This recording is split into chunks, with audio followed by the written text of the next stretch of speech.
mais um vídeo para o canal, hoje sim sobre a cidadania italiana, mais uma partezinha. Hoje a gente vai falar sobre assessoria, se vale a pena ou não vale a pena ter. Então esse é o vídeo de hoje, eu espero que vocês gostem. Assessoria para buscar os documentos. Eu tinha 2 documentos para buscar, que eram o batismo do meu antenato e o casamento do meu antenato, e eram em 2 cidades diferentes. Eu já sabia onde eram, que estavam, quais eram essas 2 cidades, na verdade, e só que a assessoria me cobrou 300 euros por documento para buscar esses documentos e me enviar para o Brasil. Bom, eu entrei em contato com a igreja onde estava o batismo e também com o Comune, que é a prefeitura, onde estava o casamento do meu antenato. O Comune me respondeu, mas a igreja não me respondeu.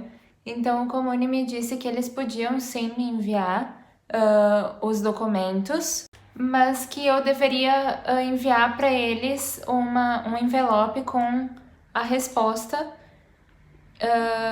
preenchida com o meu endereço para que eles pudessem enviar esses documentos para o Brasil. Também, logicamente, tudo com o seu custo. Bom, tanto o Comune quanto a igreja eram próximos a Veneza.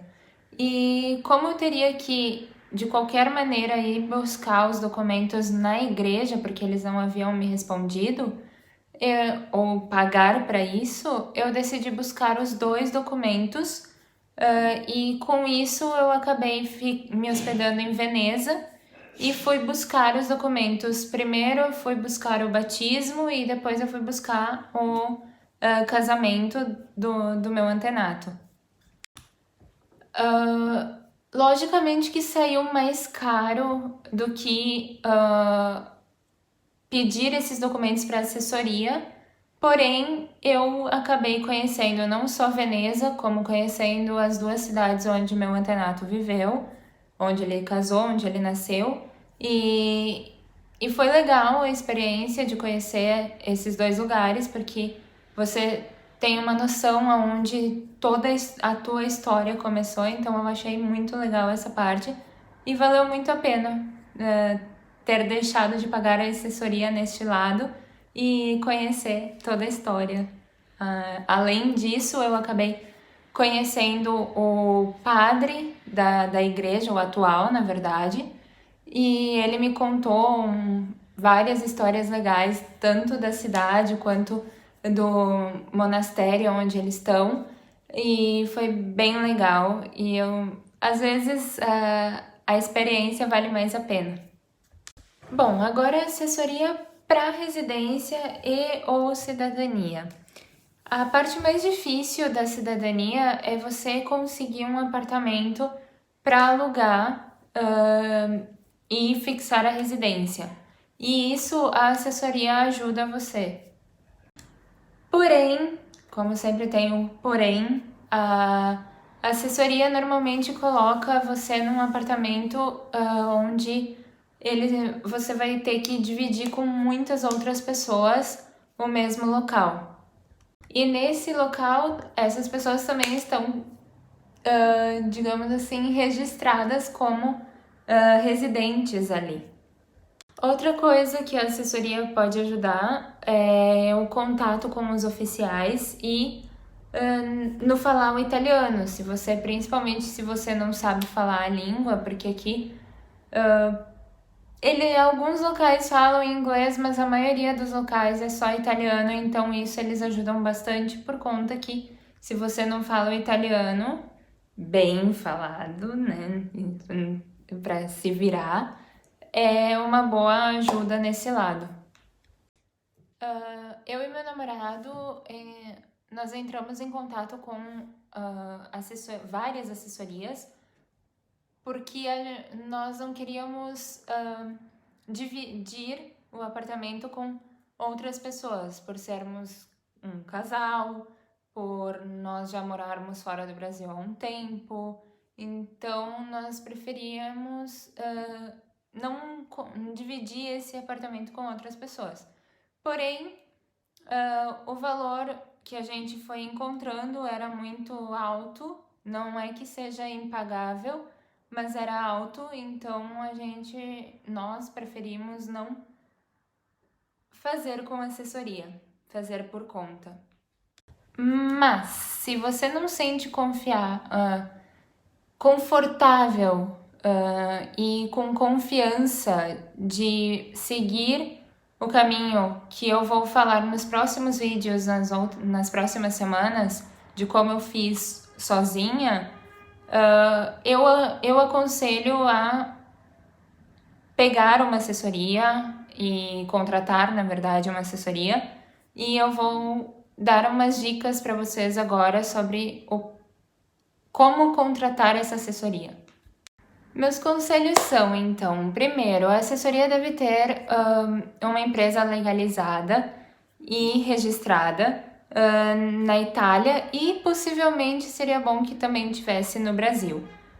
Nunca pague nada sem recibo ou sem, logicamente, o contrato, pois depois você pode ter, se algo de errado acontecer, você tem como reclamar sobre isso. Pesquise sobre o nome da empresa em sites como Reclame Aqui e também em grupos da cidadania italiana que tem no Facebook, para ver se a empresa é confiável, se já teve talvez alguma reclamação ou então se alguém indica essa empresa para vocês. Procure ver se está especificado no seu contrato tudo os passos e o que você vai ter ao pagar esse valor da assessoria, que esteja sempre bem especificado no seu contrato.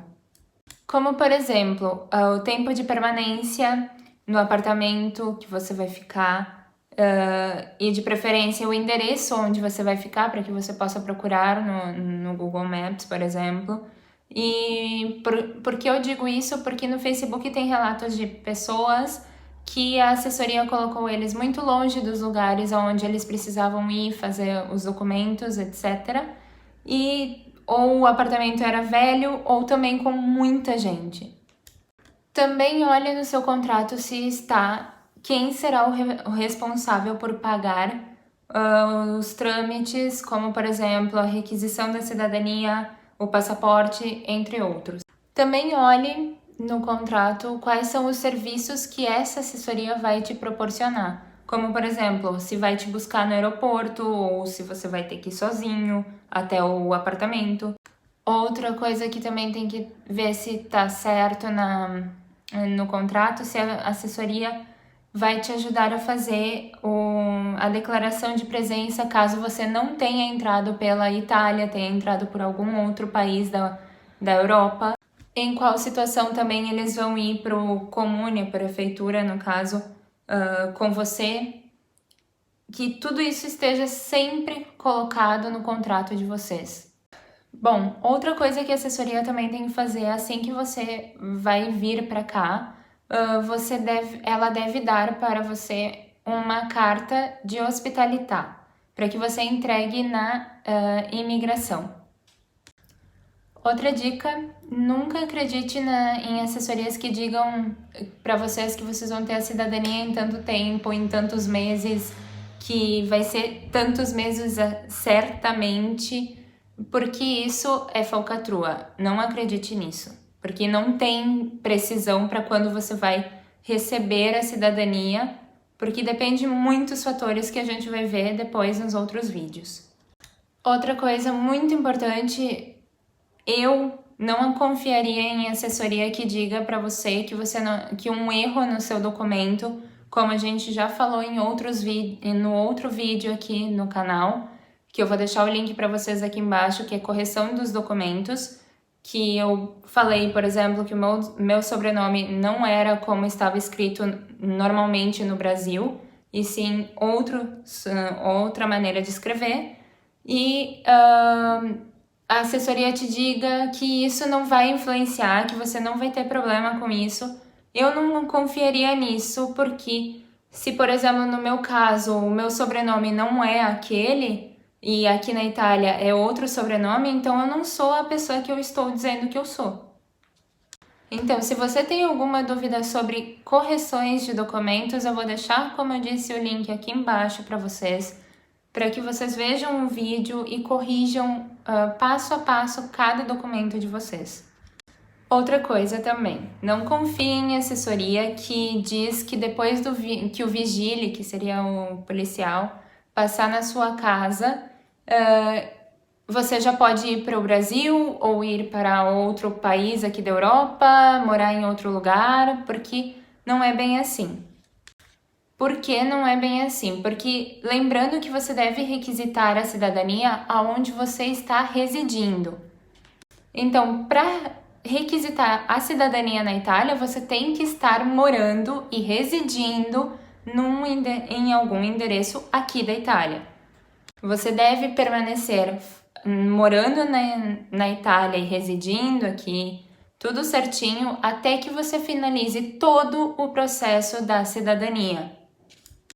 Então, se você não puder ficar todo o período que é necessário para fazer todo o processo da cidadania aqui na Itália, eu vou deixar para vocês aqui embaixo na descrição do vídeo o link do post do meu advogado no Brasil, que me ajudou com os documentos no Brasil, para que você veja como fazer outras formas de fazer o reconhecimento, a solicitação do reconhecimento da cidadania. Por que eu tô falando isso de ficar residente aqui, fazer tudo certinho até terminar o processo em si, todo o processo? Porque existe casos em que o comune, a prefeitura, manda novamente que o vigile venha visitar por desconfiar que a pessoa não está morando aqui. E, então o vigile vem, se ele vier e você não tiver, vai dar problema. Então, e aí muitos dizem, mas então eu não vou poder nem viajar, nem fazer nada, vou ter que ficar sempre fechado. Não, você pode ir viajar, pegar um final de semana e conhecer outros lugares aqui da Europa, enquanto o seu visto de turismo está válido. Porém, lembre-se que a sua residência é na Itália, não é em outro país da União Europeia ou no Brasil mesmo. Não, a sua residência, a partir do momento em que você entrou para fazer a cidadania na Itália, é na Itália a sua residência, ok? Bom, esse foi o vídeo de hoje. Eu espero que vocês tenham gostado. Se vocês tiverem qualquer outra dúvida, pode pedir nos comentários. Pode pedir nas minhas redes sociais também, que eu sempre deixo para vocês aqui. Porém, os próximos passos da cidadania eu fiz tudo aqui na Itália certinho, eu fiz sozinha, sem assessoria. Então, se você quiser fazer sozinho, veja depois, nas próximas semanas, os próximos vídeos. E se você está gostando da série da cidadania inteira, além dos outros vídeos no canal, compartilha, dá like nos vídeos porque ajuda muito que a gente cresça o canal. E se inscreve no canal se você é novo. Beijos!